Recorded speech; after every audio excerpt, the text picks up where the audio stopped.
भगवान विष्णु निवृत्ती भगवान हरा सोपानो भगवान ब्रह्मा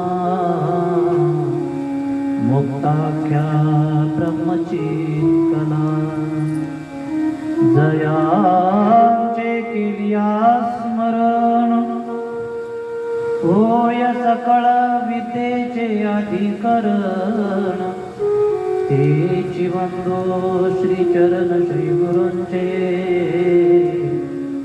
ते नमस्कारो नियता संपाद्य ज्ञानंच विदाय भक्तिं विलोकितो तेन समाधिराज वैराग्यवन्तं सुविचारयुक्तं नमामि सुगमो शिरसा गुरुं श्री गणेशाय नमः श्री सरस्वतीय नमः श्री गुरुभ्यो नमः।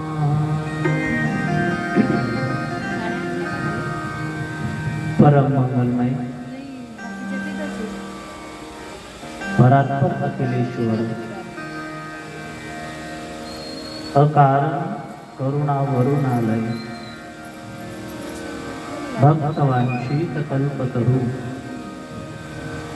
तडित विनंदित पीतांबरधारी श्री कृष्ण भगवान परमात्मा आणि या भगवंताच्या दिव्य कथेचं चिंतन आपण या ठिकाणी करत आहोत।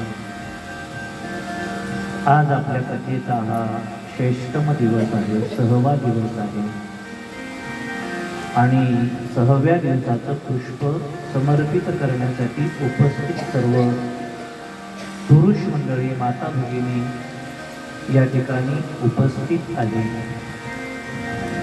भगवंताच्या दिव्य कथेचं चिंतन तीन निमित्ताने आहेत। आपल्या सर्वांना ज्ञात आहे की कैलासवासी विश्वनाथ रामराव पाटील ठोंबरे काका यांच्या पुण्यस्मरणाच्या निमित्ताने ही दिव्य कथा या ठिकाणी आयोजित केलेली आहे। या दिव्य कथेचं चिंतन करत असताना श्रीमद भागवताच्या दशम स्कंदापर्यंत आपण वाटचाल केलेली आहे। अर्थात दशम स्कंदाच्या पूर्वार्धाचं चिंतन, बाललीलांचं चिंतन, भगवंताचं चरित्र जे फक्त या ठिकाणी आपल्याला उच्चारणीय आहेत, आचरणाच्या भानगडीत या ठिकाणी म्हणजे आचरण करू नये का, पण सर्वच आचरण आपल्याकडून शक्य नाही। जेवढं शक्य आहे तेवढं आचरण भगवान परमात्म्याच्या दिव्य कथेचं आपण या ठिकाणी करण्याचा प्रयत्न करायचा। आचरण करण्यासाठी त्रेतायुगामध्ये रामप्रभूंचा अवतार झाला। त्या अवतारातलं सर्व आचरण आपल्याला या ठिकाणी महाराज आचरणीय आहे। म्हणून भगवंताची दिव्य कथा, भगवंताचं चिंतन आपण आपल्या तोंडाने उच्चार या ठिकाणी करायचा, उच्चार करायचा। असं उच्चारणीय अतिशय प्रेम भरीत भक्तियुक्त असणारही दिव्य चरित्र, दिव्य बाललीला, ज्या बाललीलांचं चिंतन आपण इथे करत आहोत। बघा, काल भगवान परमात्म्याच्या प्रागट्यापासून तर अगदी भगवान परमात्मा आपल्या गोपाळांना आनंद देतो।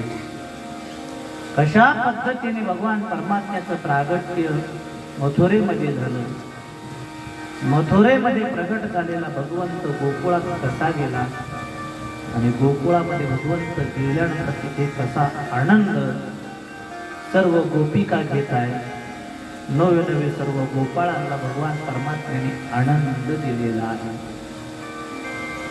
गोपिकांनी भगवान परमात्म्याच्या सर्व अंगाने महाराज या ठिकाणी आनंद घेतलेला आहे. अर्थात गोपी शब्दाचा अर्थ करत असताना असा केलाय, गोभी इंद्रिय कृष्ण रसम पिबती इति गोपीही. ज्या भगवान परमात्म्याच्या सर्व अंगाने रसपान करतात, अर्थात नामस्मरणाच्या अंगाने सतत भगवंताचं नाम आपल्या मुखामध्ये घेऊन महाराज नामाचं रसपान भगवंताचं त्या ठिकाणी घेत आहेत. स्वरूपाच्या दृष्टीने विचार जर केला तर त्याचं स्वरूप प्रत्यक्ष भगवान परमात्म्याचं स्वरूप त्या आपल्या नेत्रांनी या ठिकाणी घेत आहेत. म्हणजे नेत्र सुखाने स्वरूपाचा आनंद घेतात. या कानाने जर ऐकायचं असेल तर भगवंताचं नामस्मरण, भगवंताची गुणगान, भगवंताची कीर्तीच आपल्या मुखाने ऐकतात. म्हणून गोपी जरी आपल्याला घरामध्ये काम करताना दिसत असल्या, मग आपल्याला जे नित्य नैमित्तिक कर्म सांगितले, कर्माचे प्रकार आहेत. नित्य कर्म आहे, नित्य नैमित्तिक कर्म आहे, आत्यंतिक कर्म आहे, प्रायश्चित्त कर्म आहे. याच्यामध्ये नित्य नैमित्तिक कर्म या ठिकाणी गोपी करायच्या. सकाळी उठायच्या, स्नान करायच्या. स्नान केल्यानंतर गायीचा व्यवसाय गोपाळांचा असल्यामुळे मग गायीच्या गोठ्यामध्ये जाऊन गोठा स्वच्छ करणं असेल, गायीची धार काढणं असेल, सर्व जे कर्म आहे ते कर्म यथा सांग रीतीने पार पाडायच्या. आणि मग सकाळी उठल्यानंतर दह्या दुधाचं मंथन गोपिका करायच्या. म्हणून नाथ महाराजांनी आधी करून नामदेवरायांचं या ठिकाणी वर्णन केलं की आहे, की वर्णनच केलेलं आहे. प्रातकाळी प्रहरा रात्री उठल्या गवळणी बाळा. गवळणी उठायच्या आणि उठल्यानंतर पहिलं कर्तव्य या ठिकाणी पार पडलं की मग घुसळण मांडियले घरोघरी सजळा. आणि मग प्रत्येकाच्या घरी या ठिकाणी घुसळण होतच, मंथन करायचे. पण मंथन करत असताना हात मंथनीला आहे, चित्त मात्र भगवान परमात्म्याच्या नामस्मरणामध्ये आहे. नित्यानंदी परमानंदी गाती गोपाळा. त्या भगवान परमात्म्याला गायच्या. कृष्णमूर्ती होय गे कळवाली सोय गे असा असणारा भगवान परमात्मा रूप त्या ठिकाणी होऊन जायच्या. आणि मग नित्यानंदी परमानंदी गाती गोपाळा सहस्रापरी कैशा गाती मदन सावळा. घुम घुम करीती घुम घुम घुम घुम करीती घुम घुम करती डेरे घुमती. आनंदल्या गवळणी गवळणी छंदे छंदे डोलती. छंदे छंदे डोलती कशाच्या छंदामध्ये? तर भगवान परमात्म्याच्या छंदामध्ये त्या ठिकाणी डोलायच्या. अर्थात सर्व व्यवसाय भगवान परमात्मा म्हणजे करायच्या, पण देह काम करी मन गोविंदी रंगले. गोविंदामध्ये मन त्यांचं त्या ठिकाणी रंगलेलं असायचं. अशा गोपिका भगवान परमात्म्याचं घरानं सांगायच्या, घरातलं काम करायच्या आणि भगवंताचं दर्शन घेऊन तृप्त व्हायच्या. निमित्तच जर नसेल, भगवंताचं दर्शन जर झालं नाही तर काहीतरी निमित्त करायच्या आणि मग परत भगवंताच्या दर्शनाला जायच्या. काल मी चिंतन सांगितलं आपल्याला. भरीला ओलंडुनी रीताटली घट.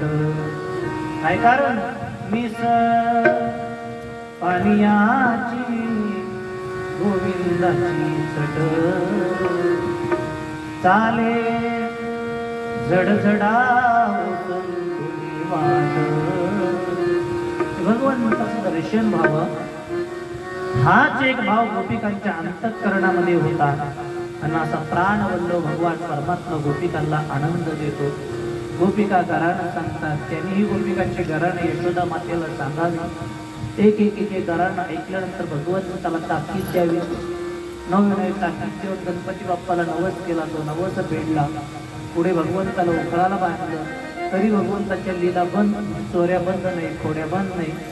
वृंदावनामध्ये नंदगावामध्ये स्थापन केल्या. तिथे राहत असताना सुद्धा भगवंताच्या खोड्या चालू येत. मग आईने सांगितलं चल गावात राहायचं नाही. गोपाळांना सोबत घेतलं. गाईच्या पाठीमागे रानात आला. रानात आल्यानंतर आता महाराज गोपाळ भगवंताच्या सहवासामध्ये आहे. सहवासामध्ये राहत असताना वेगवेगळे खेळ भगवंताने गोपाळांसोबत खेळलेले आहे. कोणते खेळ खेळले त्याचं चिंतन काल मी फक्त निर्देश करून पुढे आलो होतो. विट्टी दांडू. विट्टी दांडूचा खेळ माहिती ना? विट्टी दांडूचा खेळ या ठिकाणी भगवान परमात्मा खेळला. आणखीन विट्टी दांडू चेंडू लगोरी खेळ मांडियेला यमुनेच्या तीरी. यमुनेच्या तीरावरती खेळ अतिशय चांगल्या पद्धतीने रंगलेला आहे. नवे नवे भगवंताच्या गाईच्या पाठीमागे गोपाळ असे विभागल्या जायचे. गोपाळ विभागल्या जायचे. बळीराम दादाचा गडी वेगळे, देवाचे गडी असे दोन महाराज या ठिकाणी ग्रुप तयार व्हायचे. भगवंत सांगायचे चला माझे गडी कोण कोण आहेत. माझे गडी बाजूला व्हा. माझे गडी कोण कोण. निवडा भिन्न यातून बाबा निवडा. भगवंताची गडी कोण आहे तो. आपण सुद्धा भगवान परमात्म्याची गडी होऊ शकतो बरं का. भगवंताची गडी होऊ शकतो आपण. पण भगवंताची गडी होण्यासाठी काही अटी आहे. काय अटी आहे. भगवान परमात्म्याचं गडी होण्यासाठी पहिली गोष्ट महाराज आपल्या अंतःकरणाची अवस्था बनवावी लागते. त्या पात्रतेपर्यंत आपल्याला जावं लागतं. आणि मग भगवंताची गडी कोण कोण महाराज ज्याने पूर्णपणे आपल्या महाराज या ठिकाणी जो चालक आहे संघ चालक अर्थात या ठिकाणी जो मुख्य प्रमुख भगवान परमात्मा आहे याला आपलं सर्वस्व ज्याने अर्पण केलं तो भगवंताचा गट. म्हणजे त्याच्यासोबत राहत असताना कुठलीही शंका कुठलंही या ठिकाणी द्वेष कुठलाही भेद अंतःकरणामध्ये न ठेवता त्याच्या पार्टीत राहणं तो भगवंताचा गडी. अर्थात आतमधून निर्मळ होऊन त्याच्या या ठिकाणी संगतीमध्ये राहणं तो देवाचा गडी. मग सांगितलं असे कोण आहे त्याचे आतून निर्मळ झालेले ज्याला माझ्याविषयी अजिबात शंका नाही ते माझ्या पाठीमागे या. माझी गडी कोण कोण. निवडा भिन्न या. असे दोन ग्रुप पडायचे आणि मग खेळ खेळायचे. लक्षात ठेवा खेळ खेळत असताना सुद्धा तिथे मग कधी डाव भगवान परमात्म्यावरती यायचा. डाव आला की हरडी जायचा. नाटकीच आहेत ना. हरडी जायचा.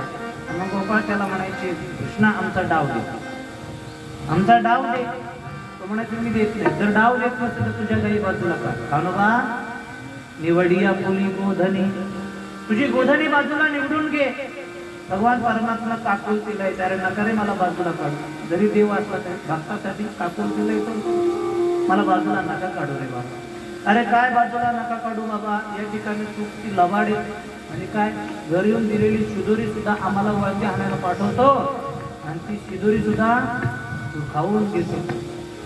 पाच पाच पोळ्या 3 भाकरी 1.5 कानवला 1 पुरी. आम्हा दाडीले वणवरल्या दुरी. आमची ठकवून खाल्ली शिदोरी. आमची शिदोरी खाऊन घेतो. अरे आम्हाला उपवाशी राहावं लागतं रे. आम्हाला उपवाशी या ठिकाणी राहावं लागतं म्हणून कारण तुझी चाल या ठिकाणी तुझ्या गाई बाजूला काढ. तुझ्या गाई बाजूला काढ. निवडी आपली गोधने. अरे बाबा तूही असाच आणि तुझ्या घरचे सुद्धा एका गुणाचे. त्यांना खरं सांगायला गेलं तेही ऐकत नाही. अरे या ठिकाणी पर्येशी ऋषिकेशी गाई म्हशीचे दूध पिशी. तू गाई म्हशीचं दूध पितो. अरे वासरे केले म्हणून सांगशी आणि आम्हाला ताक सुद्धा मिळत नाही. ताक सुद्धा मिळत नाही असं म्हणू लागले. अरे बाबा, तुझ्या वडिलांचा स्वभाव काय सांगावा म्हणून.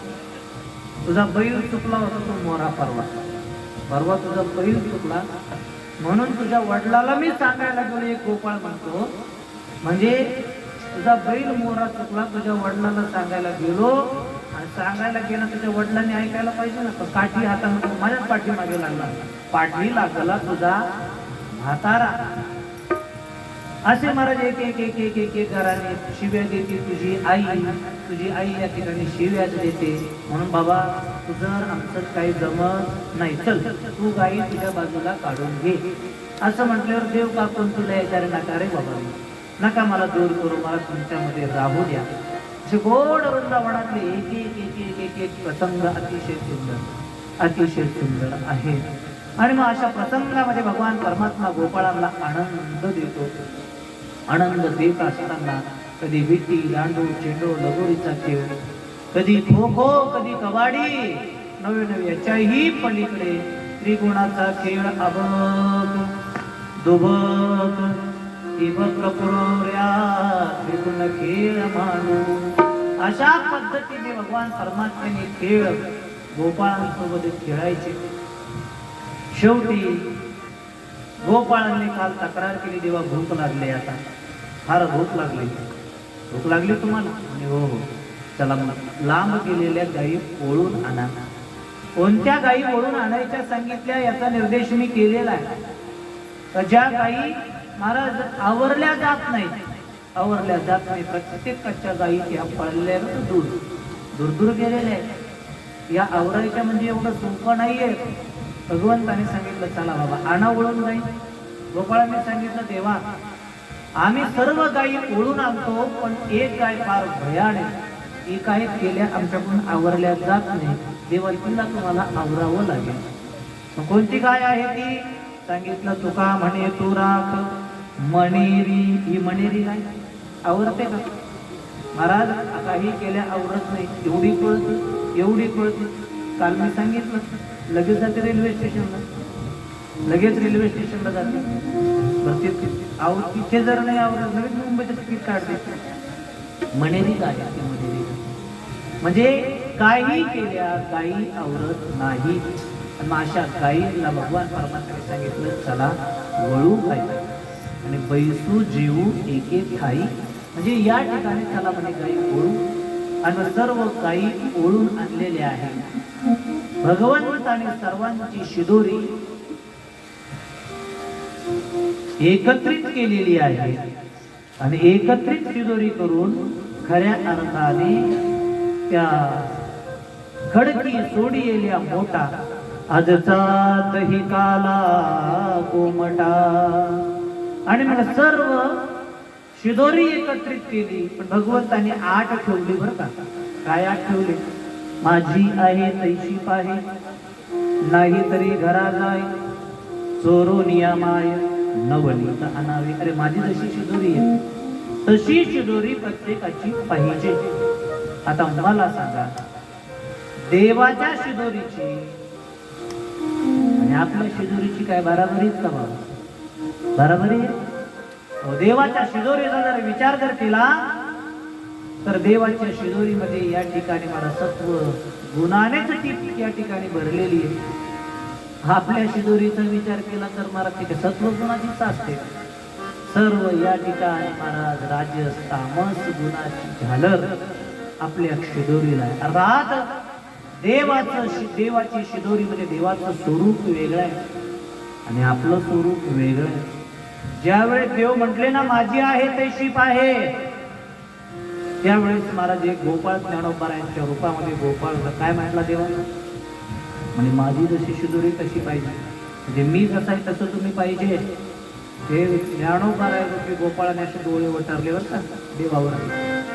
अरे या ठिकाणी म्हणतो माझी आहे तैशी पाहिजे. भेद तर तूच केला ना. म्हणजे कसा भेद केला तर चिंतन करत असताना ज्ञानोबारांनी घोंगडीचं रूप केलेलं आहे. देवाच्या शरीराची आणि आपल्या शरीराची या ठिकाणी तफावत म्हणजे फरक आहे की नाही?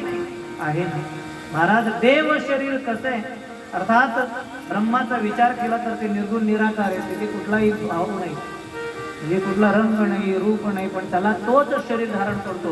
मग देवाच्या शरीराचा विचार जर केला तर आतमध्ये रक्त नाही, दुर्गंधी नाही, मांस नाही, असं भगवंताचं एक शरीर आहे. आणि आपल्या शरीराचा जर विचार जर केला, कालच सांगितलं मी आपल्याला, महाराज त्या गोकर्णाने आपल्या वडिलांना उपदेश करत असताना सांगितलंय, बाबा हे शरीर कशापासून बनलेलं आहे, कशापासून शरीर बनलं, तर देहस्ती मांस रुधिरे भीमती तेजत्वम जाया सुतादिषु सदा ममता विमुच्य पश्यानिशं जगदिदं क्षणभङ्गनिष्ठं वैराग्यरागरसिको भवभक्तिनिष्ठं. देहस्ती मांस रुधिरे, याच्यापासून आपलं शरीर तयार झालं. मग माऊलीने घोंगडीचं रूप केलं. देवा काय म्हणतोस, माझ्यासारखी पाहिजे, पण तुझ्या आणि आमच्यामध्ये फरक कसा केलेला आहे. कानोबा तुझी घोंगडी चांगली, कानोबा तुझी घोंगडी चांगली, तुझी घोंगडी चांगली, कानोबा तुझी घोंगडी चांगली, कानोबा तुझी घोंगडी चांगली, कानोबा तुझी घोंगडी चांगली, कानोबा तुझी घोंगडी चांगली, कानोबा तुझी घोंगडी चांगली. आम्हा दिली वांगोली रे, आम्हा दिली वांगोली रे, तुझी घोंगडी चांगली, कानोबा तुझी घोंगडी चांगली, कानोबा तुझी घोंगडी चांगली. आम्हाची का दिली वांगोली रे, आम्हाची का दिली वांगोली रे, घोंगडी चांगली, कानोबा तुझी घोंगडी चांगली, कानोबा तुझी घोंगडी चांगली. कानोबा तुझी घोंगडी चांगली, तुझी घोंगडी चांगली. आणि आम्हाशी का दिली वांगोली रे, आम्हाला तू वांगली दिली. देवाची घोंगडी कशी चांगली, म्हणजे देवाची शिदोरीवर आजच्या शब्दाशी म्हणजे देवाची शिदोरी कशी चांगली, आपली कशी वांगली, याचं चिंतन करत असताना ज्ञानोबराय म्हणतात, देवाचं स्वरूप कसं आहे. स्वगत सच्चिदानंद मिळोनी शुद्ध सत्व गुणे विनली रे, षडगुण गोडे रत्न जडित तुझ श्याम सुंदरा शोभली रे. महाराज स्वगत सच्चिदानंद मिळवणी अशी देवाची घोंगडी आहे. स्वगत स्वतः निर्माण केलेली आहे बरं का त्याने. जी त्याची घोंगडी आहे स्वरूप स्वतः निर्माण केलेलं, आपलं मात्र स्वतः नाही. आपल्याला या ठिकाणी निर्माण होण्यासाठी महाराज आपण खऱ्या अर्थाने स्वतंत्र आहोत. पण चला, भगवंताची स्वगत आहे, सच्चित आनंद घन आहे. पहिल्या दिवशी वर्णन केलं, सच्चिदानंद रूपाय केलं की नाही वर्णन, अशी देवाची घोंगडी. म्हणून स्वगत सच्चिदानंद शुद्ध सत्व गुणाने, येथे एकही आपल्याला या ठिकाणी दुर्गुण किंवा थोडक्यात राजस गुण तामस गुण बघायला मिळत नाही. असं कसं महाराज, अहो आम्ही थोडं वाङ्मयाचं चिंतन करणारे आहोत, अध्यात्माचं चिंतन करणारे. तुम्ही देवाकडे सत्व गुणच म्हणतात, पण असे काही उदाहरण आहेत ना. भक्ता राखे पायापाशी दुर्जनाशी संवारी, दुर्जनाला मारणं का सत्व गुणाचा या ठिकाणी स्वभाव आहे. मारणं कोणाला, एक सत्व गुणाची वृद्धी काही आहे नाही. आणखी महाराज कंसाला मारित असेल, आता त्यांनी पुतना मारली, नवीन अगासूर मारणारे, बकासूर मारणारे, हे सर्व जर तो मारित असेल तर मग शुद्ध सत्व गुणाने कसं. रावणाला मारलं की नाही त्याने, रावणाला मारलं, हिरण्यकश्यपूला मारलं, आणि तुम्ही तर सत्व गुणाची वृद्धी त्याच्याकडे म्हणतात. ही तर राजस गुण बघायला मिळतात ना, तामस. पण ऐका, जरी हे गुण दिसत असले, मारताना दिसत असला, पण मारल्यानंतर पुढे गती कोणती देतो, सात्विकच गतीचं हे महत्वाचं आहे. म्हणून कृष्ण को बोली जाशी मारी, तो पावे ब्रह्म साक्षात्कारी. पुतणीला मारलं खरंय गड्या. पुतना चरित्र सांगत असताना काल मी सांगितलं, पुतणीला मारलं पण गती कोणती दिली? कोणती गती दिली? तर गती दिलेली आहे महाराज या ठिकाणी यशोदा मातेला जी दिलेली आहे ती. म्हणून संतांनी वर्णन केलेलं आहे. तो सनकादिकाचे निमानी सो सायुज्य सौरसु विदला पुतनी, जी विषाचे स्तनपानी मारू. अरे मारायला आलेली पुतना, पण तिला भगवान परमात्मा या ठिकाणी सायुज्य नावाचा मोक्ष देतो. जे मारल्यानंतर काय देतो हे महत्वाचं आहे. म्हणून शुद्ध सत्व गुणाने. आणखी घोंगडी महाराज सांग अशी रंगलेली आहे, अशी भारी घोंगडी दिसायला, एवढी भारी, एवढी भारी, किती भारी. अहो त्या घोंगडीला कोणी बघू द्या, भुलूनच जातात. जीवाने बघितली, जीव भुलून गेले. महाराज संतांनी त्या घोंगडीला बघितलं, संत त्या घोंगडी रूप झाले. विरक्त असणाऱ्या शुकाचार्याने फक्त कानाने त्या घोंगडीचं वर्णन ऐकलं, तर महाराज विरक्त अवस्थेतून उठले आणि वडिलांकडे जाऊन त्या घोंगडीचंच वर्णन ऐकून लागले. म्हणून ऐकलं भागवत कथा, चिंतन सांगून आलं, एवढी सुंदर आहे. या घोंगडीला असे छोटे छोटे छोटे गोंडे लावले. घोंगडीला गोंडे असतात ना, घोंगडी माहिती का, आता कमी कमी होत चालली, पण आहे अजून बऱ्याच ठिकाणी असे छोटे छोटे गोंडे बांधलेले असतात. अशी सुंदर त्या गोंड्याने ती घोंगडी अशी शोभून दिसते. कसे देवाच्या घोंगडीला सुद्धा या ठिकाणी गोंडे आहे. कोणते गोंडे? षडगुण. किती गोंडे? षडगुण गोंडे.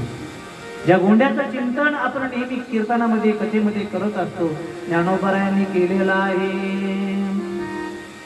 की ऐका यशश्री औदार्य, ज्ञान वैराग्य ऐश्वर्य, हे साई गुणवर्य,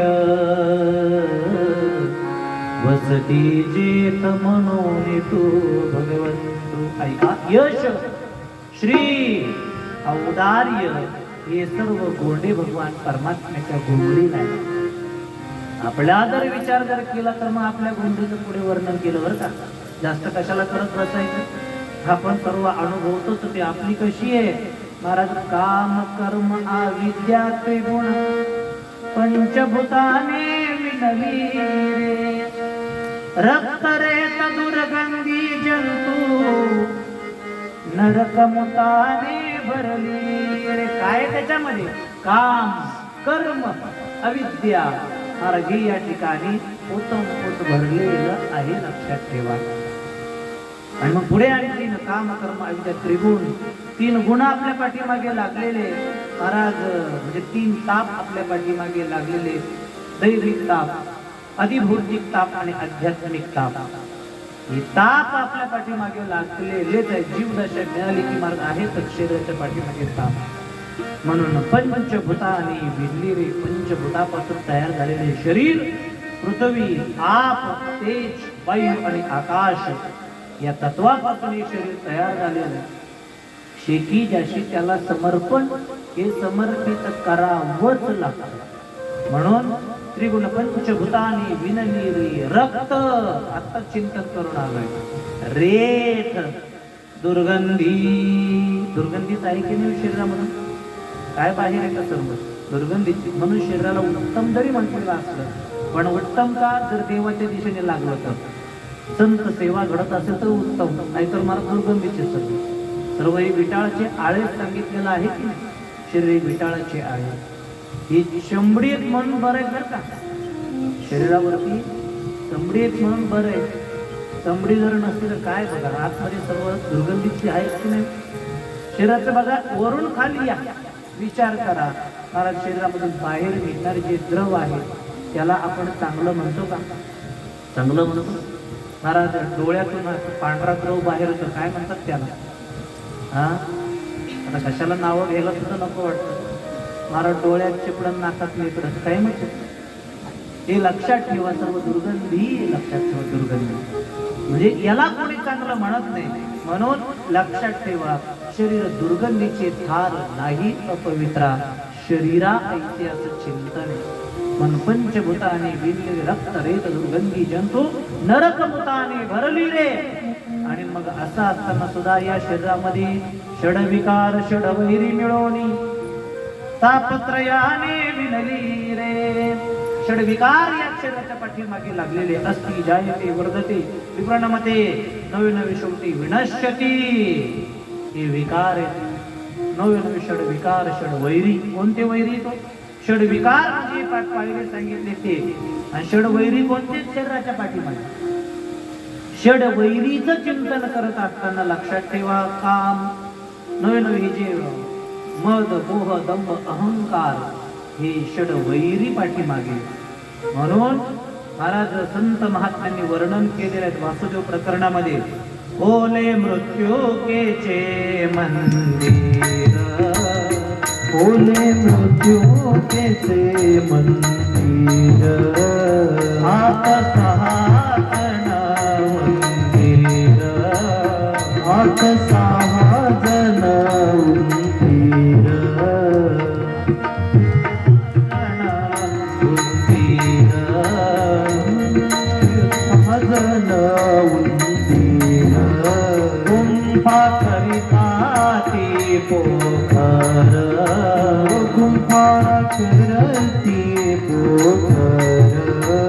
त्यांचा नका करू अंगीकार त्यांचा नका करू अंगीकार त्यांचा नका करू अंगीकार त्यांचा नका करू अंगीकार.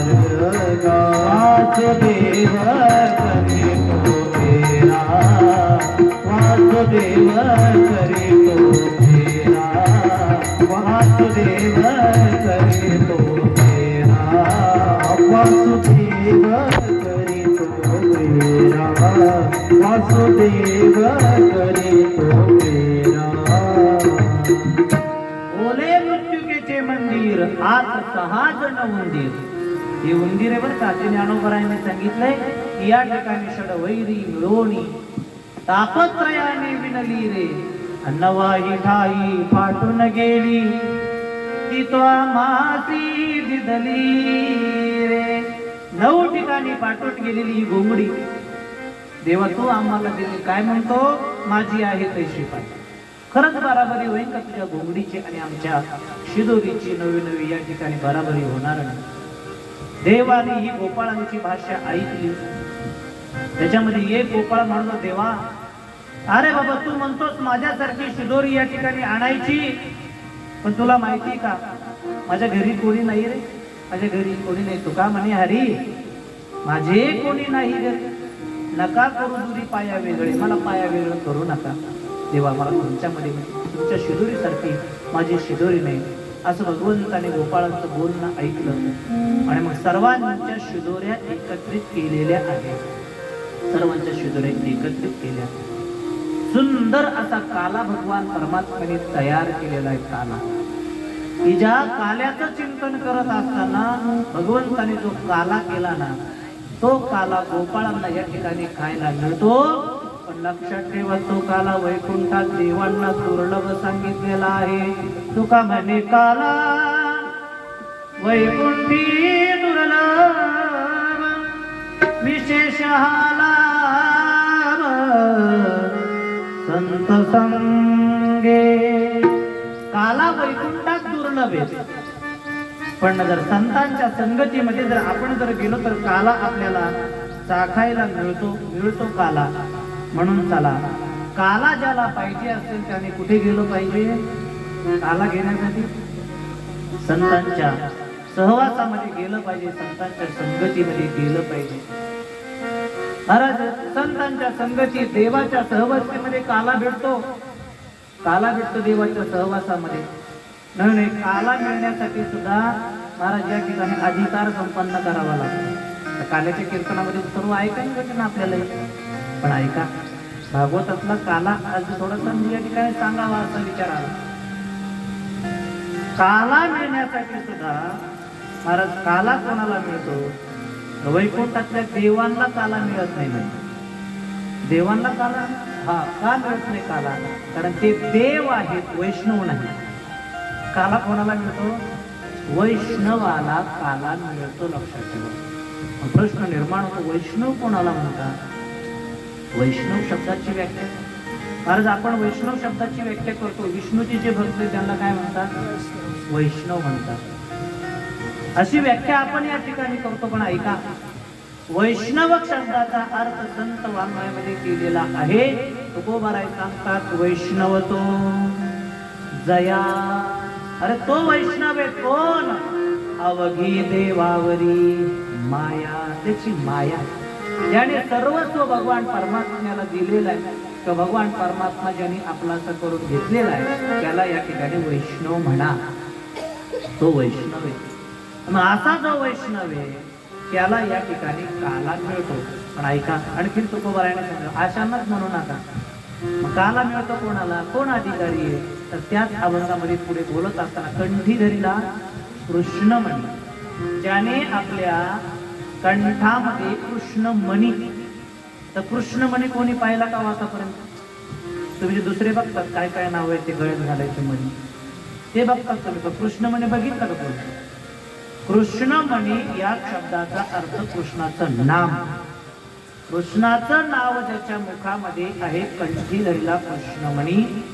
आणि मग महाराज पुढे काय? कंठीधर अवघाजनी प्रकाश, ज्याने कृष्णमणी या ठिकाणी कंठामध्ये धरला, अवघाजनी प्रकाश. आणि मग असा जो आहे, तर पुढे सांगितलंय, काला वाटू एकमेका. असा जो भगवत भक्त ज्याने कृष्णमणी या ठिकाणी कंठात धरलाय ते काला या ठिकाणी घेतात. काल्याचा अधिकारी काला वाटू एकमेका. आणि पुढे आणखी सांगितलंय, वैष्णव निका संभ्रम. एकमेका जरी वाटत असला तरी त्याला वाटायचंय तो कसा असला पाहिजे? तो वैष्णव असला पाहिजे, निका असला पाहिजे, आणि संभ्रम अवस्थेच्या पलीकडे गेलेला असला पाहिजे. संभ्रम अवस्थेच्या पलीकडे. मग ऐका, वैष्णव मी अगोदर व्याख्या करून आली. वैष्णव तो जया अवघी देवावरी माया, याला वैष्णव म्हणा. महाराज वैष्णवाचे लक्षण सांगितले. म्हणजे या ठिकाणी म्हणजे गोपी चंदन टिळा ही लक्षणं आहेत वैष्णवांचे. किंवा महाराज आणखीन ही लक्षणं सांगत, ऊर्ध्व पुंड्रभार, कंठी शोभे माळ, कापे जे कळी काळ तया भेने. सुंदर गंध लावलेला पाहिजे. गळ्यामध्ये तुळशीची माळ या ठिकाणी असणं गरजेचं आहे. आता वेगवेगळ्या माळी निघाल्या, ज्याच्या त्याच्या श्रद्धेनुसार आपण या ठिकाणी घालणं चुकीचं असं मी म्हणणार नाही. पण ऐका, कंठी तुळशी माळ, कंठी मिरवा तुळशी, आणि व्रत करा एकादशी. लक्षात ठेवा, हे संप्रदायाचे नियम आहे. आणि मग ते याला वैष्णव म्हणतात. ह्या वैष्णव आहेत. आणखीन पुढे सांगितलं, निका. वैष्णव कसा असला पाहिजे? निका म्हणजे कोरा. कोरा. तुम्ही मला आम्ही कोरे नाहीत का महाराज? कोरा वैष्णव कोणाला म्हणतात? तर ऐका फक्त व्याख्या. ज्याच्या आतमध्ये महाराज मी काल सांगितले पंचविषय नाही, म्हणजे पंचविषय ज्याने बाजूला सारलेले. आता ज्या षड विकाराचं वर्णन करून आलेलो आहे, काम, क्रोध, लोभ, मोह, दंभ, अहंकार, हे ज्याने आपल्या अंतःकरणामधून काढून टाकलेलं आहे, किंवा अविद्येचा लवलेश आपल्या अंतःकरणामध्ये नाही, त्याला वैष्णव निका म्हणा. माझं तुम्ही निके वैष्णव की कसे तुम्ही समजा, याचं त्याचं चिंतन करून महाराज तो निका पाहिजे. संभ्रम अवस्था त्याच्या ठिकाणी नसली पाहिजे. त्याच्या ठिकाणी एकच भाव असला पाहिजे, मी आणि देव एकच आहे. तुकोबाराय म्हणतात, काल प्रार्थना करतात, संत प्रार्थना करतात, मी तो पण जाऊ दे एकची घोंगडी, एकची घोंगडी आंगणवारी,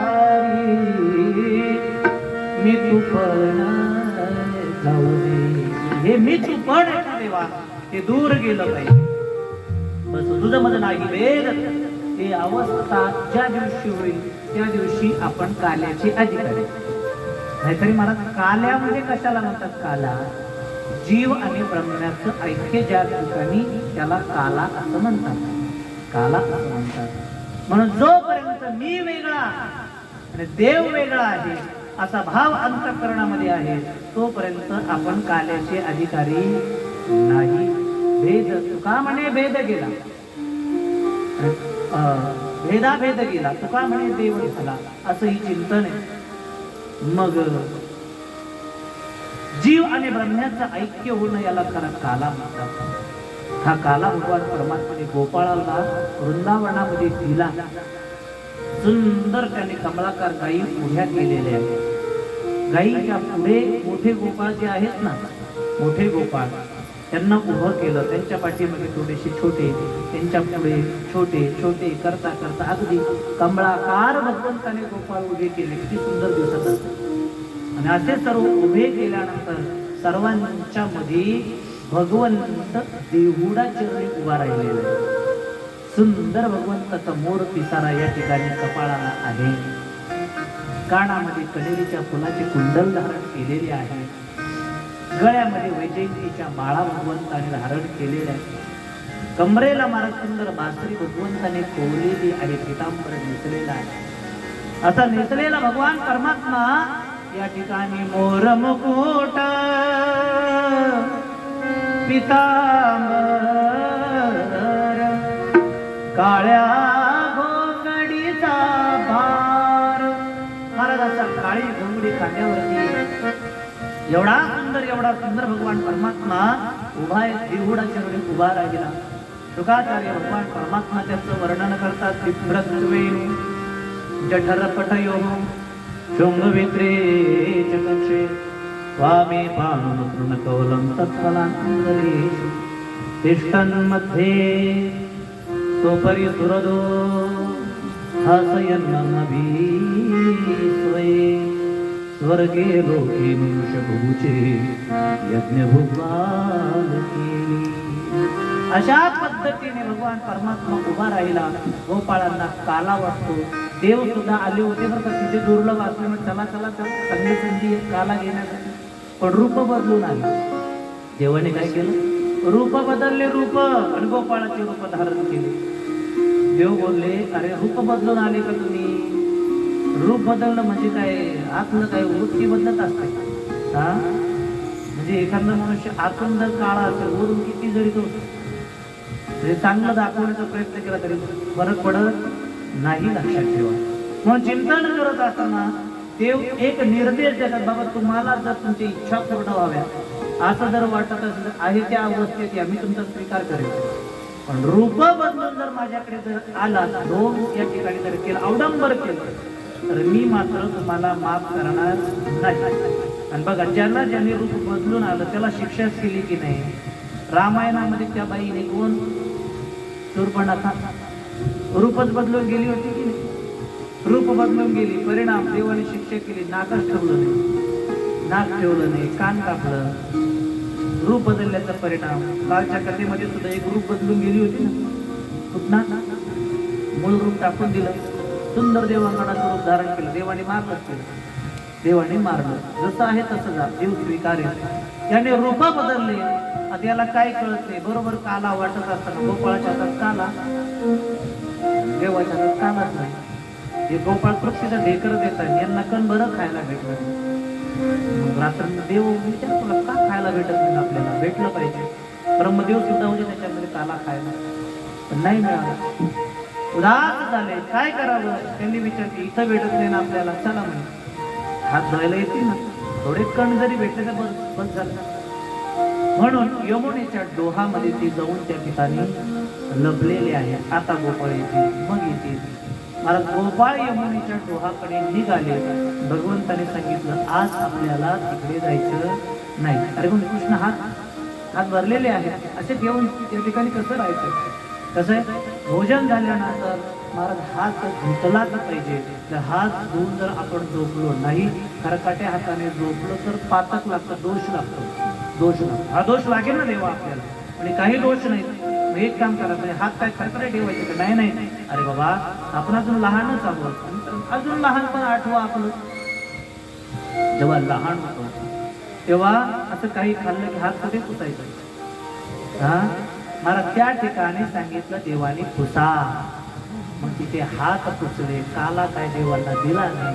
ब्रह्मदेवाला राग आला. ब्रह्मदेवाला राग आल्यामुळे ब्रह्मदेवाने विचार केला.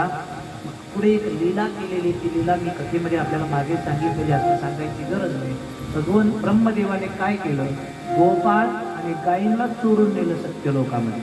भगवंताची परीक्षा बघावी म्हणून. पण देव एक महाराज, देवाला काय करता येत नाही. भगवंताने गायी आणि गोपाळाचे रूप धारण करून 1 वर्ष त्या ठिकाणी महाराज राहिला. ब्रह्मदेवाचा अभिमान त्या ठिकाणी सांडून टाकला. पुढे याच स्कंदामध्ये अर्थात या लीलेच्या पुढे ब्रह्मदेवाला त्या ठिकाणी अभिमान ब्रह्मदेवाचा घालवला. पुढे कालिया मर्दनाची लीला या ठिकाणी आलेली आहे की यमुनेचं पाणी कालिया दूषित त्याने केलेलं होतं आणि मग गायी गोपाळाला त्रास होऊ लागला. म्हणून गायी गोपाळाला त्रास होऊ नये म्हणून भगवंताने जलशुद्धीकरण त्यावेळेस केलेलं आहे. आताही महाराज भरपूर प्रदूषण वाढलेलं आहे. भरपूर प्रदूषण वाढले. जल अशुद्ध झालेलं आहे. गंगा या ठिकाणी अपवित्र नाहीये. गंगा अपवित्र नाही, पवित्रच आहे. तुम्हा आम्हाला महाराज पवित्र करण्याचं सामर्थ्य जिच्यामध्ये आहे, तिला आपण अपवित्र कसं म्हणणार सांगा ना. गंगा पवित्रच आहे.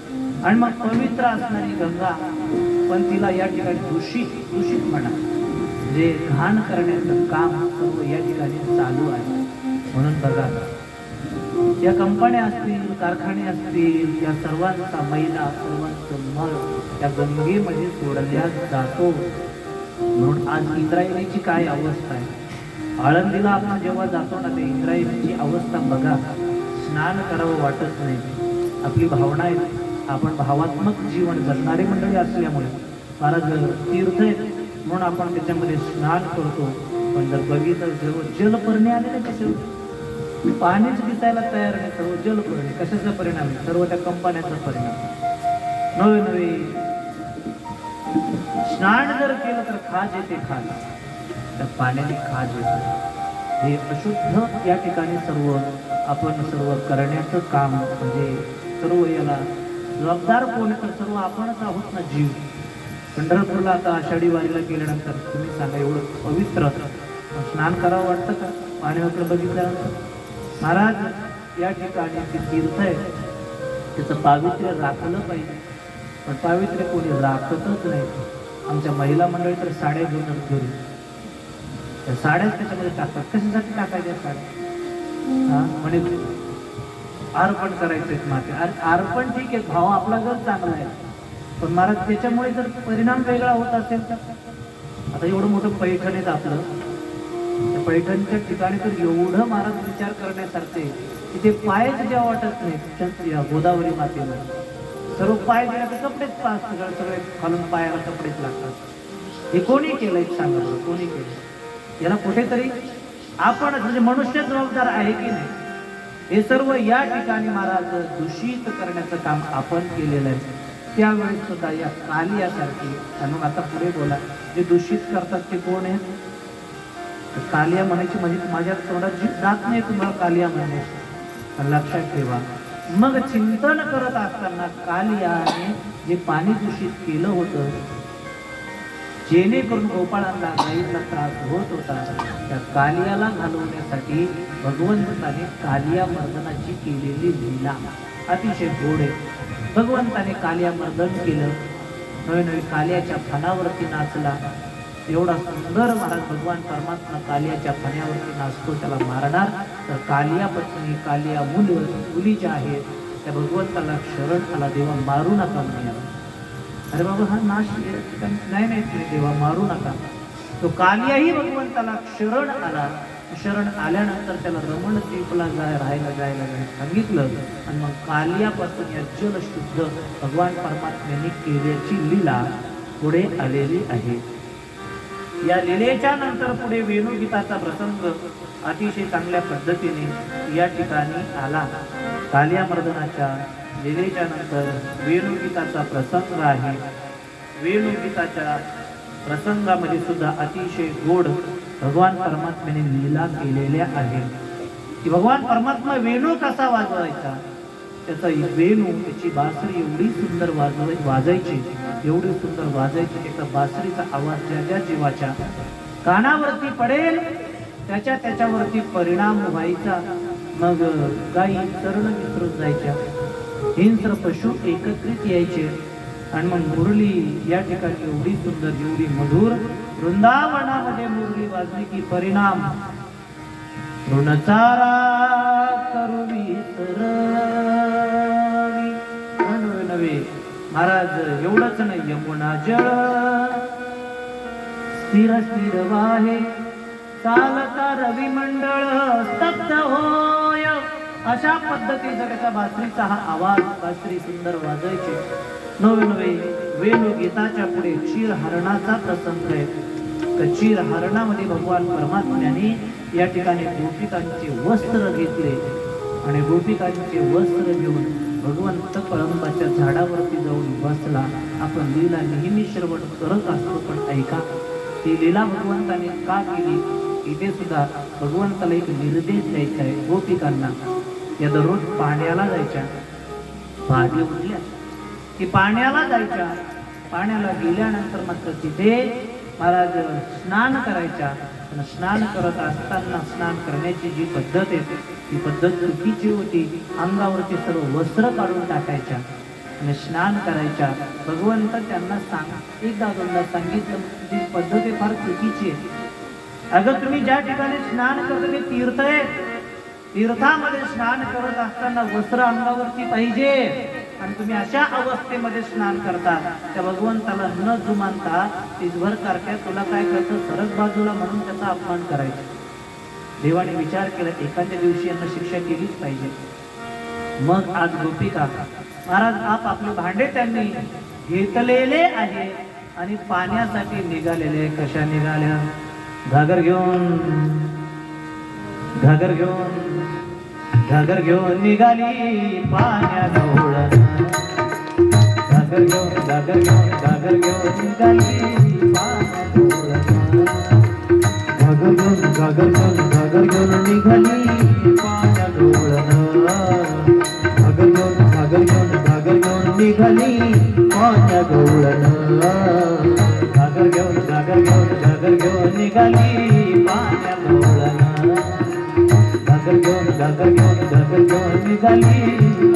गवळण. घागर घेऊन निघाली पाण्या गवळण. घागर घेऊन निघाली पाण्या गवळण. ठुमकत चालली डौलत. ठुमकत चालली डौलत. ठुमक चालली डौलत. ठुमक चालली डौलत. वाऱ्याच्या तोलाण, वाऱ्याच्या तोलाण, वाऱ्याच्या तोलाण, वाऱ्याच्या तोलाण, वाऱ्याच्या तोलाण. घागर घेऊन निघाली पाण्या गवळण. घागर घेऊन निघाली पाण्या गवळण.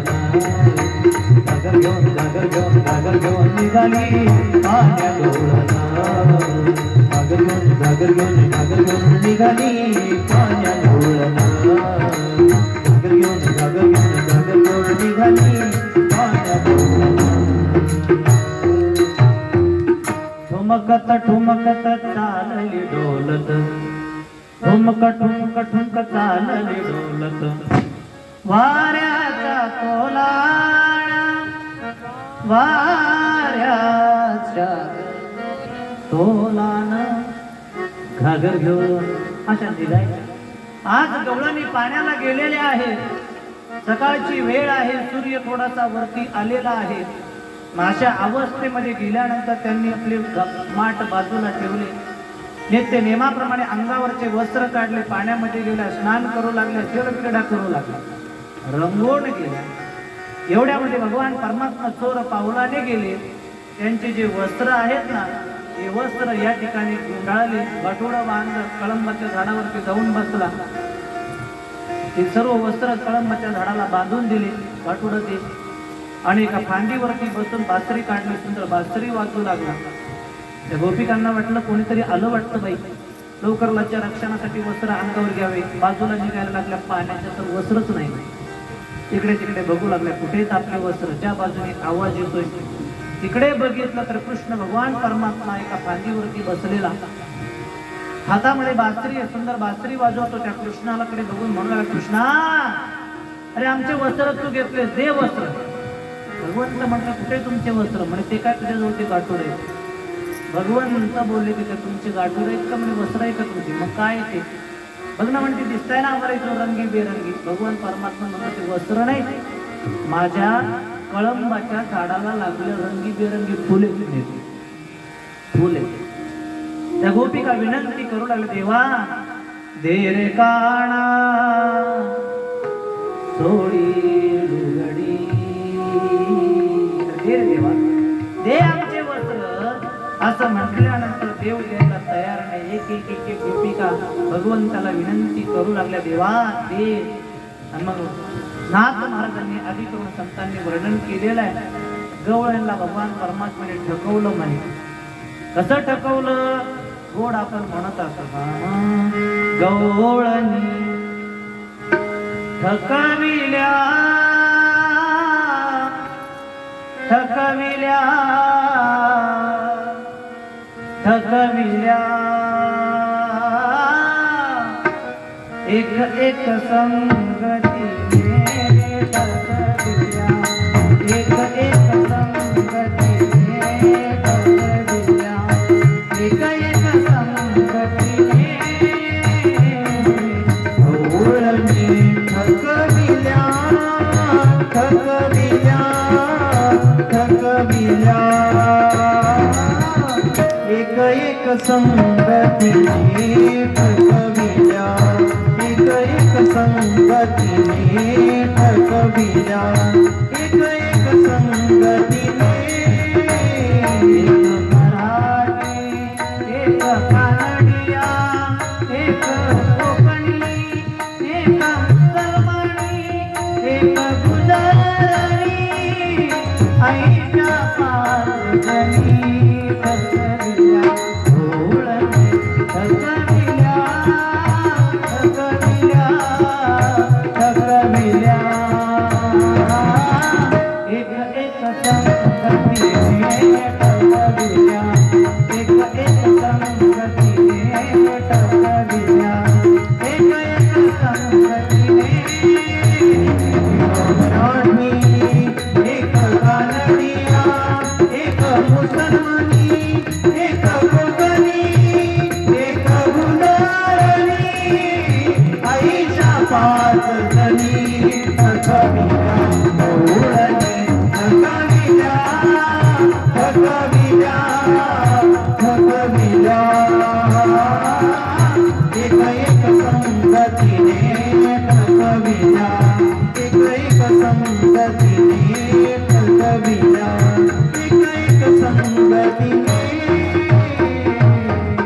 गवळणी ठकविल्या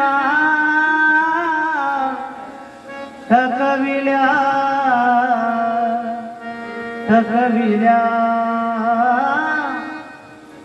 एक एक संगतीने ठकविल्या. कोण कोणत्या संतांनी वर्णन केले म्हणून आपल्याला काय महाराज विचारायला काय अडचण? एक मराठी, एक कानडिया, एक मुसलमानी, एक कोकणी, एक गुजराती, आईच्या पाच जणी ठकविल्या. अशा गवळणी एकत्रित येऊन पाण्याला गेल्या होत्या.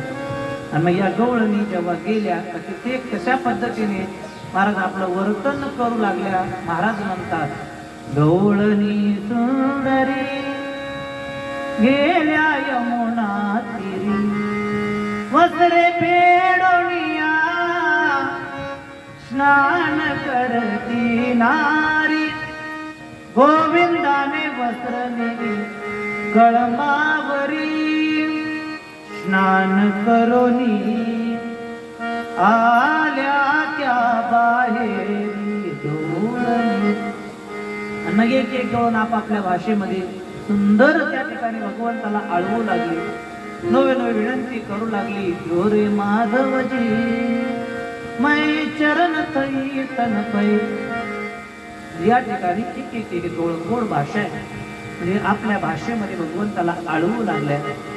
आळवत असताना भगवान परमात्म्याला विनंती करू लागल्या. कोणी म्हटलं तुला नाकाचा मोती देते, कोणी म्हटलं हातातले कंकण देते, पण आमची साडी दे असं त्या म्हणू लागल्या. त्यांची विनंती ऐकून त्यांचं बोलणं ऐकून भगवंताला मात्र हसायला यायला लागलं. इतुकी ऐकोनी देव बोले हसोनी, इतुकी ऐकोनी देव बोले हसोनी. सूर्या दंडवत करा कर जोडोनी, नामा विनवितो शारंग पाणी, नामा विनवितो शारंग पाणी. कृष्णा रे गवळ्या धन्य तुझी करणी रोवणी. थकविल्या थकविल्या थकविल्या एक एक संगतीने ठकविल्या. अशा पद्धतीने भगवंताने गोकुळ गोपिकांना ठकवलं. शेवटी महाराज विनंती करू लागल्या, काकुंतीला येऊ लागल्या. भगवंताने सांगितलं या बाहेर जा, वस्त्र घेऊन येऊ लागल्या. हात जोडून या, हात जोडून बाहेर बोलवलं. सूर्याचा अपमान केलाय, त्याला या ठिकाणी सूर्य उदयाला आला होता ना, अशा त्याला नमस्कार करा. त्याला नमस्कार करायला लावला, वस्त्र देऊन टाकले. वस्त्र दिले याचा अर्थ या ठिकाणी चिंतन करत असताना ही जी लीला आहे, या लीलेचा भाव अतिशय सुंदर आहे. महाराज गोपिका जीव आहे, भगवान परमात्मा देव आहे, आणि जीवाच्या आणि महाराज देवाच्या मध्ये जे वस्त्र आहेत ना, ते वस्त्र म्हणजे अविद्येचं वस्त्र आहे. हे वस्त्र भगवान परमात्म्याने सांगितलं बाजूला सारलं पाहिजे. आणखी पुढे चिंतन करत असताना बघा, भगवान परमात्मा एक निर्देश, माझ्याकडे तुम्हाला यायचंय का, माझ्याकडे जर तुम्हाला या ठिकाणी यायचं असेल तर कोणतंही वस्त्र अंगावरती राहू देऊ नका. अविद्येचं वस्त्र असेल ते बाजूला सारा. नवे नवे विषयाचं विकाराचं वस्त्र ठेवून माझ्याकडे येऊ नका. या ठिकाणी शुद्ध निर्मळ होऊन माझ्याकडे या, मी तुमचा स्वीकार केल्याशिवाय राहणार आहे. असाही भाव या ठिकाणी आपल्याला सांगता येतो. क्षीरहरणाचा प्रसंग भगवंताने या ठिकाणी केलेला आहे. या क्षीरहरणाच्या लीलेनंतर आणखीनही गोड वेगवेगळे प्रसंग आपल्याला इथे बघायला मिळतात. नवे नवे पुढे आता भगवान परमात्मा गोवर्धन लीला या ठिकाणी करतो. गोवर्धन लीला का केली भगवंताने? गोवर्धन लीलेच्या पाठीमागे फार अतिशय आगळं वेगळं कारण आहे. काय कारण आहे? नंद बाबा प्रतिवर्षी इंद्राला नैवेद्य द्यायचे. इंद्राला का नैवेद्य द्यायचे त्याचं कारण असं आहे की त्यांच्या मनामध्ये एक भ्रम होता की सर्व हे जे पाऊस जो पडतोय, इंद्र देवांचा राजा आहे. इंद्र कोण आहे? देवांचा राजा. या इंद्र देवाला प्रसन्न केलं की मग सर्व पाऊस पडतो, धरणी पिकते, सर्व असा भाव त्यांच्या अंतःकरणामध्ये होता. म्हणून प्रतिवर्षी इंद्राला या ठिकाणी नैवेद्य महाराज या द्यायचे नंद बाबा. त्याचं कारण सांगितलं मी आपल्याला. प्रजन्यो भगवान इंद्रो मेघा सशात्ममूर्तयः तेभी वर्षन्ति भूतानां गणनं जीवनं पय. हे सर्व देणारा इंद्र आहे, सर्वांना आज्ञा देणारा इंद्र आहे, म्हणून त्याला खुश केलं पाहिजे असा भाव अंतःकरणामध्ये तिथी जवळ येऊ लागला. भगवंतांनी बघितलंय मोठमोठे या ठिकाणी उल्लंघन राहून केलेले आहे. नवनवे त्याच्यावरती कढाया ठेवून वेगवेगळ्या मिठाया तयार करायला सुरू केलेला आहे. आणि मग सहज वडिलांना गेले आणि विचारले, बाबा कसली तयारी सुरू केली तुम्ही? बाबा या ठिकाणी आपण इंद्राला प्रतिवर्षी नैवेद्य देत असतो. का देतो बाबा नैवेद्य? म्हणे भगवान पर्जन्य भगवान इंद्र, तो भगवान तो इंद्र या ठिकाणी पर्जन्य पाऊस पाडतो आणि त्याच्यामुळे या ठिकाणी धरणी पिकते, गाईला खायला मिळतं, आपल्याला या ठिकाणी पीक तयार होतं आणि मग खऱ्या अर्थाने तो खुश राहिला पाहिजे.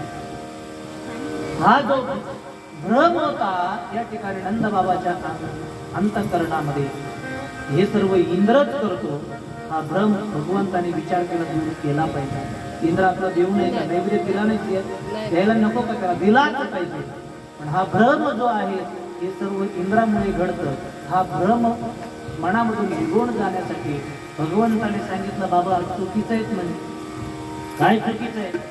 तर इंद्रामुळे सर्व हे या ठिकाणी पडतंय, पाऊस पडतो, हे सर्व चुकीचं आहे. मग खरं सांगू का बाबा तुम्हाला, आपण चांगलं कर्म करतो, आपण हे झाडं या ठिकाणी जोपासून ठेवलेले आहेत, नवे आपण खऱ्या अर्थाने या ठिकाणी चिंतन करत असताना या झाडांचं गायींचं पालन करतो. म्हणून खऱ्या अर्थाने या ठिकाणी हे जे आहे की पाऊस पडणं असेल, याच्या पाठीमागे सर्व आपलं कर्म आहे. म्हणून कर्म आहे कर्म. म्हणून भगवान परमात्मा सांगतात प्रजन्यो भगवान इंद्र असं म्हटल्यानंतर म्हणे बाबा ऐकायला कारण काय? कर्म आहे. कर्मणा जायते जंतु कर्मणैव विलीयते सुखम दुःखम भयं क्षेमं कर्मणैवाभिपद्यते. बाबा चांगलं कर्म आपण या ठिकाणी केल्याचा परिणाम हे सर्व निसर्ग चक्र व्यवस्थित चालू आहे. उन्हाळ्यामध्ये ऊन पडतं, हिवाळ्यामध्ये थंडी लागते आणि तर पावसाळ्यामध्ये पाऊस पडतोय. त्याचं कारण म्हणजे आपण केलेलं कर्म, चांगलं कर्म करतोय. पण आता अलीकडे कर्म बिघडल्यामुळे कधी पाऊस पडायला लागला, बरोबर आहे की? उन्हाळ्यामध्ये सुद्धा पाऊस, उन्हाळ्यामध्ये पडल्यामुळे जेव्हा पडायचं तेव्हा पडत नाही. म्हणून चला कर्म फार महत्वाचे. म्हणून बाबा एक काम करा, इंद्रदेवाला नैवेद्य देण्यापेक्षा आपल्या गायी ज्या गोवर्धनावरती चरतात, ज्या गोवर्धनापासून आपल्याला फळं मिळतात, ज्या गोवर्धनापासून आपल्याला पीक या ठिकाणी मिळतं, खऱ्या अर्थाने तो गोवर्धन भगवान परमात्मा आपली देवता आहे. असं जर बघितलं बाबा, ही पृथ्वी आपली देवता आहे, जी पृथ्वी ना, ही पृथ्वी माता आपली देवता आहे. किती भार सहन करते हो आपण, किती त्रासच करतो, शेवटी किती भार दिलाय आपण.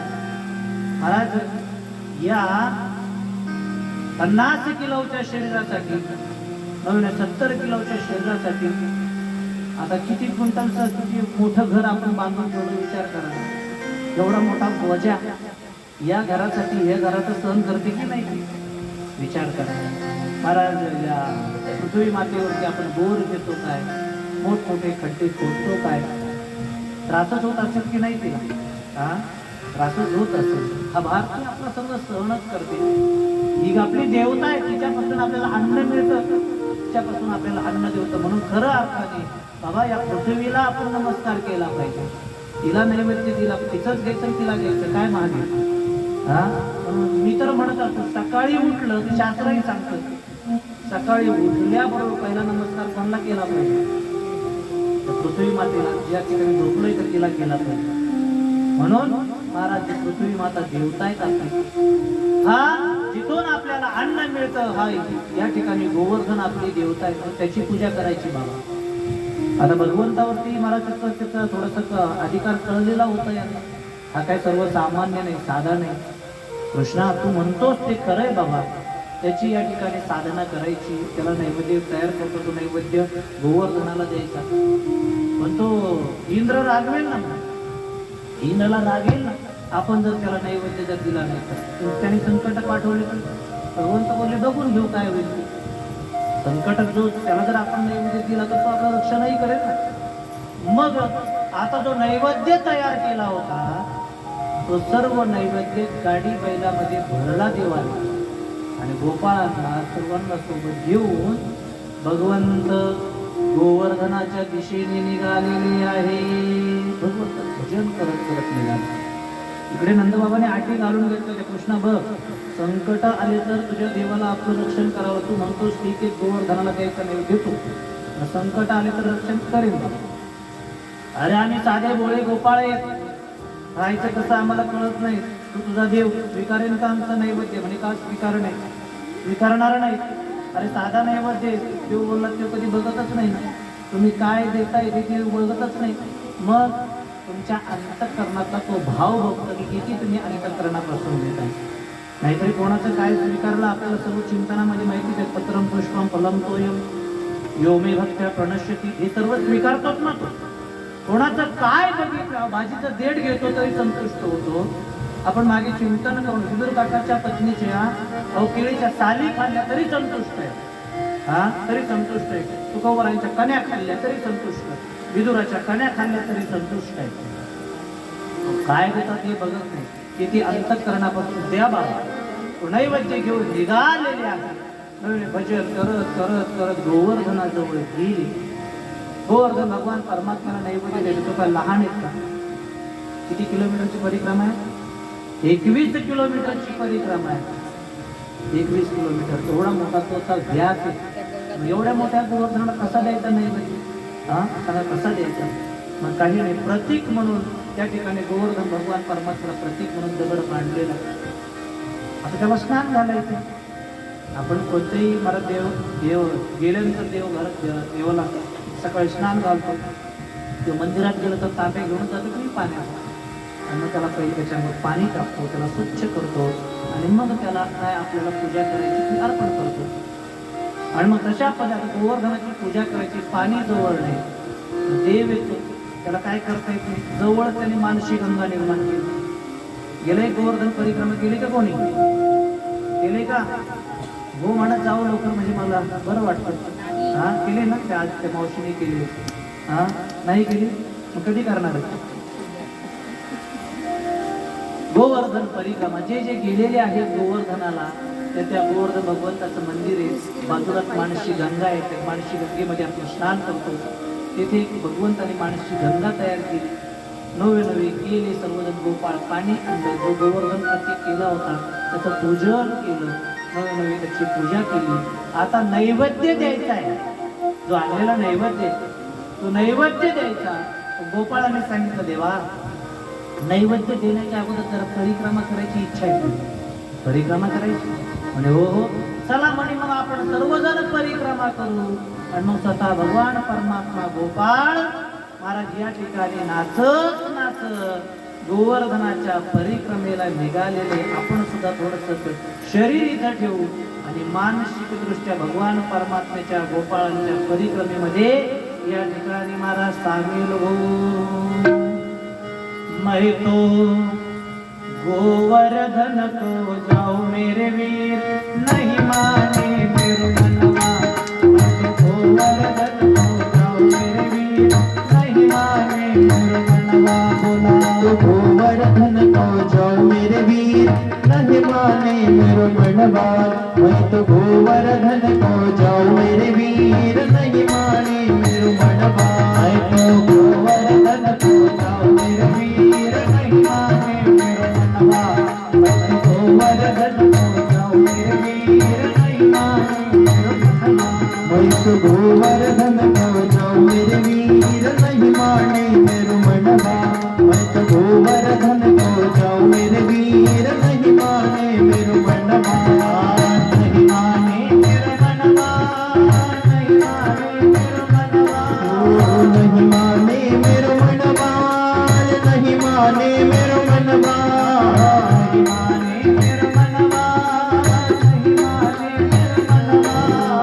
नहीं माने मेरे मनवा, नहीं माने मेरे मनवा.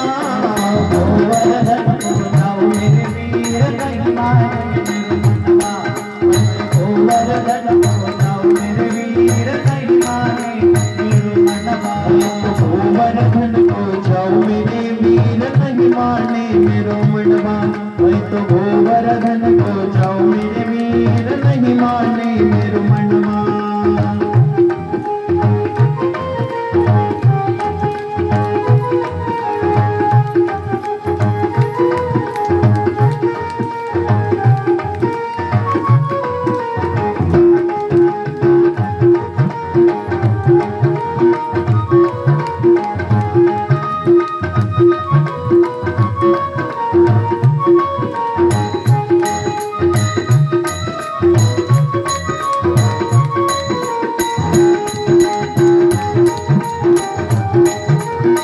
की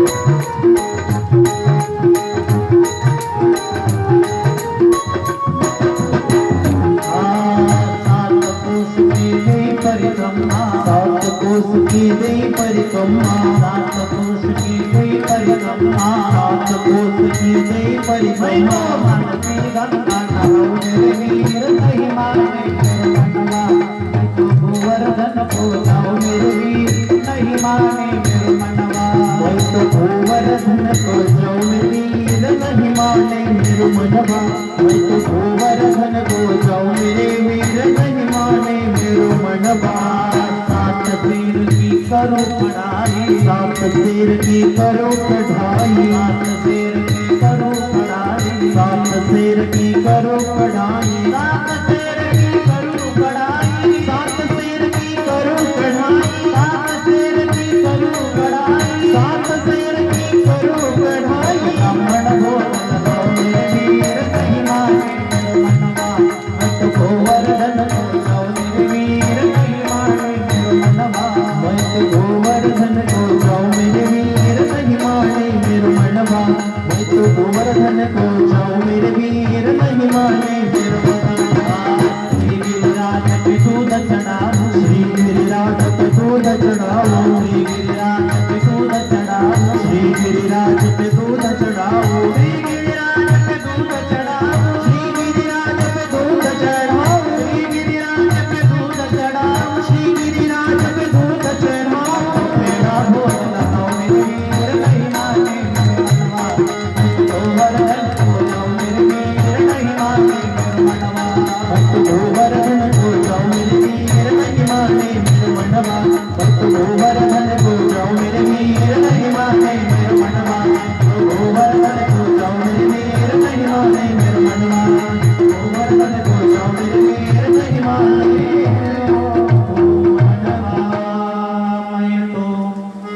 गोवर्धन को जाओ मेरे वीर नहीं माने मेरो मनवा। अशा पद्धतीने भजन करत करत करत सर्वांनी परिक्रमा पूर्ण केलेली आहे। परिक्रमा झाली, आता सर्वजण गोवर्धन भगवान परमात्म्याच्या समोर त्या ठिकाणी सर्वजण उभे राहिलेले। आपण आणलेला जो नैवेद्य आहे तो नैवेद्य या ठिकाणी आता देवाला द्यायचा आहे। कोणीतरी गोवर्धनाची पूजा करायची समोर आज कुंकुवावर पाणी आणलेलं आहे थोडंसं आणि ना आणलंय ठीक आहे चांगलं।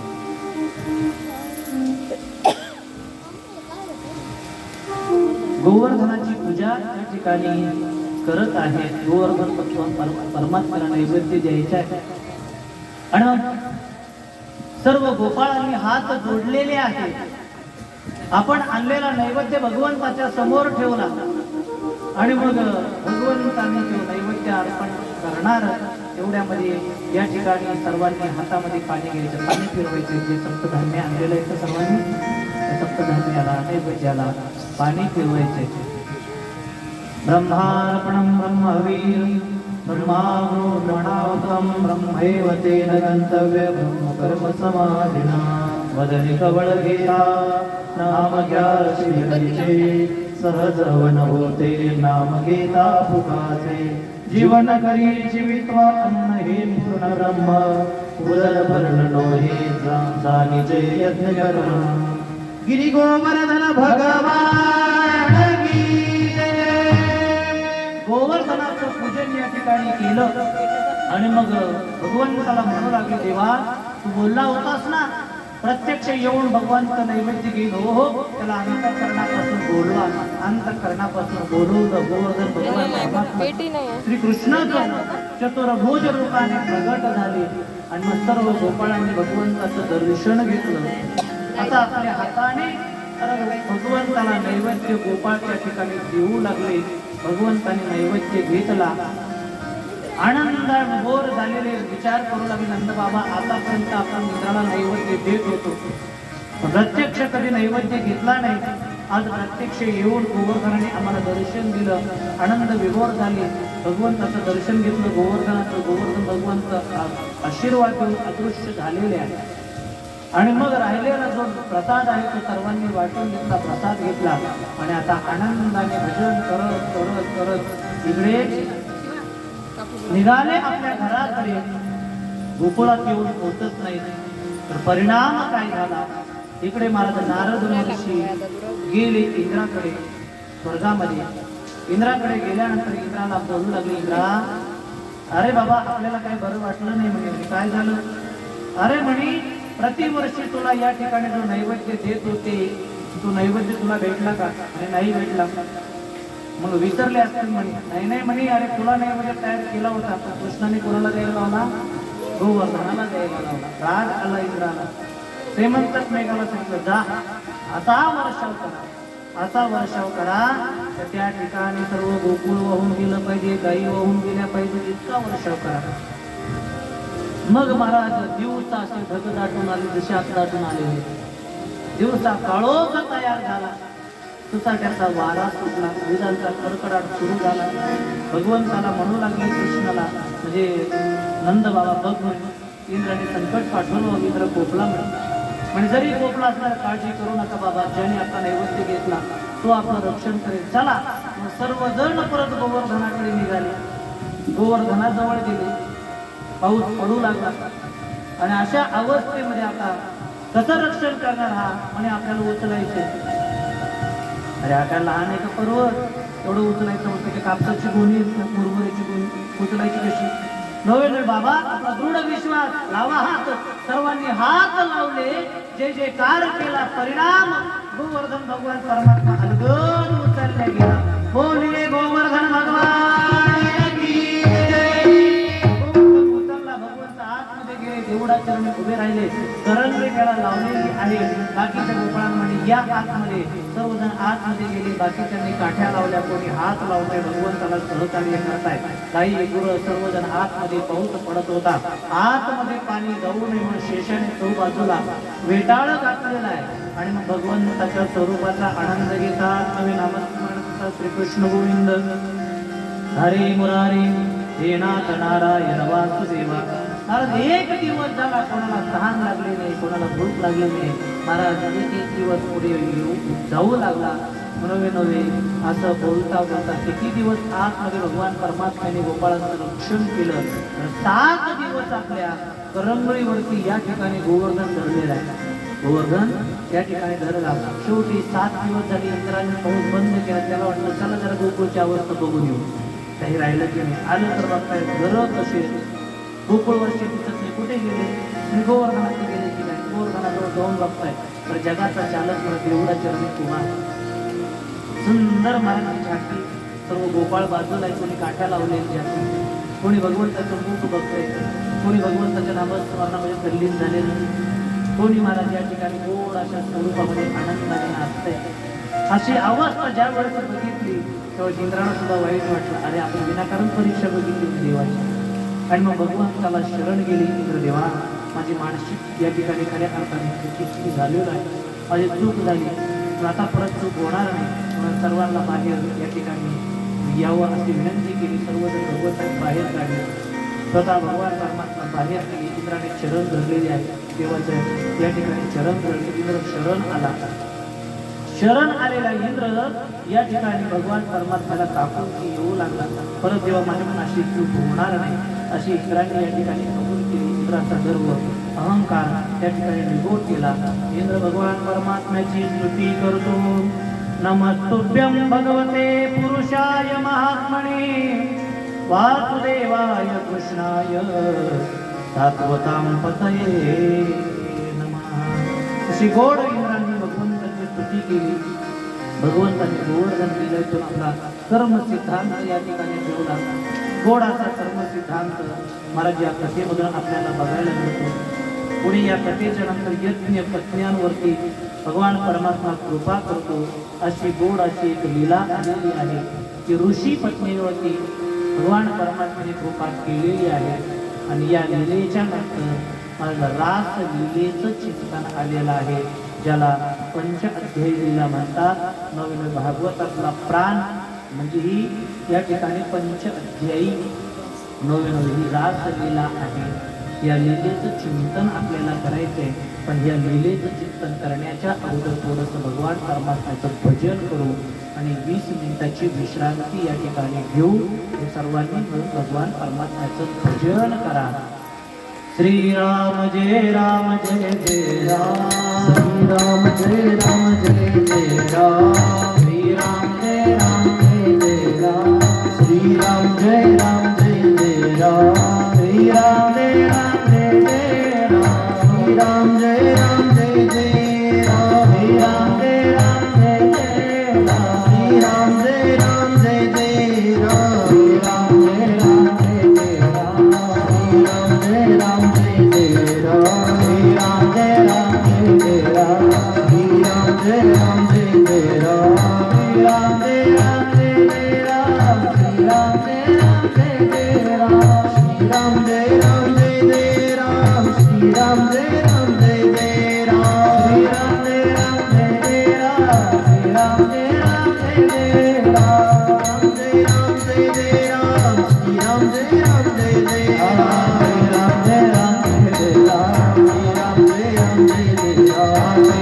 राम जय जय राम. श्रीराम जय राम जय जय राम.